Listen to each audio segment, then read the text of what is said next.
Tasavvur qiling, siz testosteronga analiz topshirdingiz. Analizda u juda ham past chiqdi va urolog sizga tashqaridan testosteronni egzogen ukolni qabul qilish kerakligini maslahat berdi. Buni TZT, ya'ni testosteron zamestительный terapiya deyiladi. Bunda sportda zo'r natijalarga erishish uchun emas, prosta hayot sifatini yaxshilash uchun fiziologik normada testosteron tashqaridan olib berish nazarda tutiladi. Testosteron analizi past chiqqan vaqtda sirazi tashqaridan testosteron berish o'zi to'g'rimi?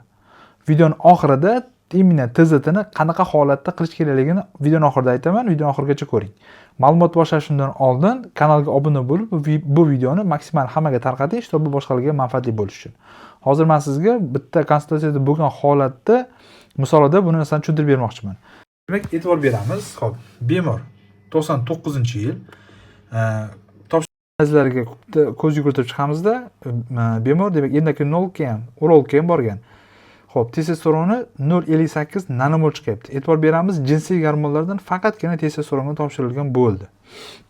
Xo'p, demak, urolog bu analizni ko'ryapti, faqatgina testosteronda bemorga 2 haftaga bitta omnodren tarkibida testosteron bor. Ukolni 3 oy yozib beryapti. Xo'p, bu yerda 2-3 ta katta xatolar ketyapti. O'sha haqida bir chekkadan sizga aytib bermoqchiman.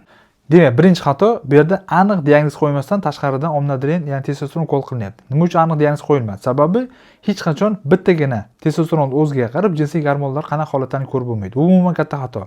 Bu yerda jinsiy gormonlarni to'liq ko'rish kerak. Ya'ni LG, testosteron, estradiol, prolaktin, GSPG, kerak bo'lsa DGT-ni ham. Agar farzandi bo'lmagan bo'lsa, FSG-ni ham, mayaklarni ham o'ziga qilish kerak edi. Spermogramma topshirish kerak edi. Shunga qarab turib birinchi diagnoz qo'yish kerak edi. Даже kerak shunday holatlar bo'ladi, genetik tekshiruvlarni ko'rishga to'g'ri kelishi mumkin. Bu yerda aniq diagnoz qo'yilmasdan sirazi ukol qilinyapti. Demak, tushundingiz, birinchi xatoda aniq diagnoz qo'ymasdan, o'zining testosteron ko'tarishga lecheniya ham qilinmasdan sirazi tashqaridan testosteron berilyapti. Ikkinchi xato, bu yerda bemorda hali uylanmaganligi, farzand yo'qligi hisobga olinmayapti. Sababi tashqaridan testosteron qilgan vaqtimizda uni faqatgina testosteron emas, o'zini собственный spermasi ham soni bilan sifati tushib ketadi, даже 0 ga ham tushib qolishi mumkin. Uylanmagan bolalarda eng katta xavf bu kelajakda farzand bo'lolmay qolishligi xavfi eng katta xavf bo'ladi. Bu ikkinchi xato edi. Uchinchi va eng katta xato. Qarovchi bemor keldi, analizda testosteron tushyapti. Bunga aniq diagnoz qo'ymasdan testosteron berdi. O'zinikini ko'tarishga harakat qilinmadi.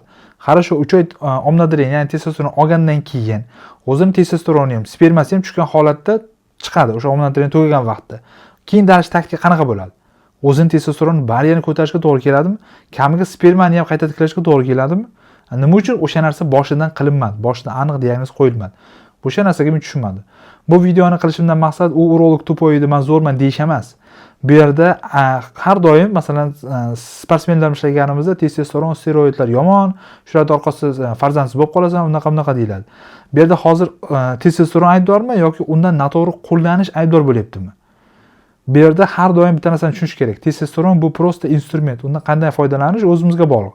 To'g'ri foydalansak, zo'r natijaga erishamiz. Noto'g'ri foydalansak, katta problemani orttirib olishimiz mumkin. Spokойно. Endi bonus sifatida TZT, ya'ni testosteron zamestительный terapiyani qachon biz точно qilishimiz kerak bo'ladi. Demak, birinchi navbatda bemorda testosteron yetishmovchiligiga bog'liq simptom belgilar aniq yaqqol bo'lishi kerak. Ikkinchisi, analiz orqali biz uni testosteroni haqiqatan pastligini, gipogonadizm borligini aniqlashimiz kerak. Va uchinchisi, unda o'zini testosteronni, tabiiy testosteronni ko'tarishning hech qanaqa iloji yo'q, og'ir turligini aniqlasak va to'rtinchisi, u kelajakda farzandli bo'lish plani bormi yoki yo'qmi? Agar plani yo'q bo'lsa, keyin biz uni TZT, ya'ni testosteron zamestительный terapiyaga o'tkazishimiz mumkin. Ungacha tashqaridan testosteron berish umuman katta xato narsa.